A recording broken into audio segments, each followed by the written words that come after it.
l'UDPS. Oyo bazali ko respecter ya chiapa. Ya parti. Oyo ezali dirigé na Augustin Kabula. Donc oyo ele UDPS ele yo.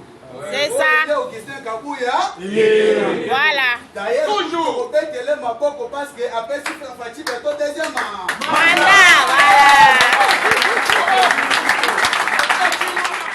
Je suis très content que vous-même vous avez tiré la conclusion. Vous avez bien souligné que nous sommes des membres du présidium. Nous sortons d'une élection où nous sommes des élus. Nous devons nous concerter par rapport à l'avenir. C'est ce que nous venons de faire. Mais il n'est pas exclu aux gens de se réunir et de réfléchir. Tout comme nous aussi, nous venons de nous réunir et nous avons aussi réfléchi. Nous prenons la démocratie. Ils sont libres d'envisager, d'avoir des ambitions, ce qui est tout à fait normal. N'oubliez pas que la RDC, c'est un État qui prône la démocratie. Et nous ne pouvons pas empêcher les membres de l'Union sacrée de se réunir.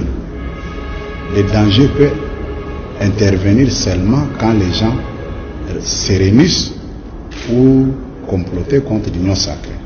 Or, dans les réflexions, je ne vois pas ce qui peut m'inquiéter. Nous sommes des responsables politiques aussi. Nous venons de nous concerter pour voir ce que nous pouvons faire aussi pour le bon fonctionnement et la réussite du deuxième mandat du chef de l'État.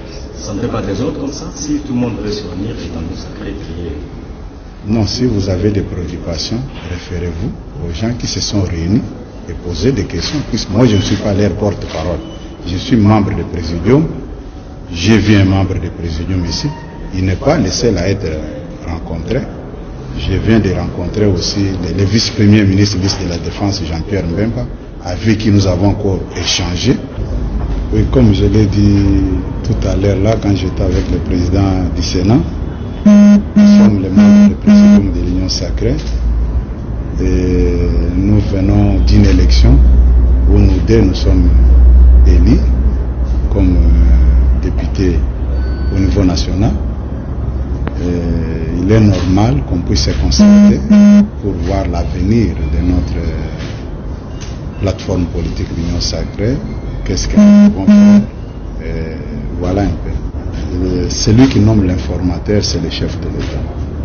Je ne vois pas comment je peux répondre à une question. Si vous voulez connaître si le chef de l'État a désigné un informateur, allez tout droit au palais de la nation, vous allez trouver son porte-parole. C'est à elle de répondre à cette question. Moi, je suis membre du Présidium de l'Union sacrée. Vous m'avez vu rencontrer le vice-premier ministre, le ministre de la Défense, Jean-Pierre Mbemba, et le président du Sénat. Et maintenant, je suis avec le président de l'Assemblée nationale. Et voilà un peu. Il n'y a pas autre démarche que ça. D'accord.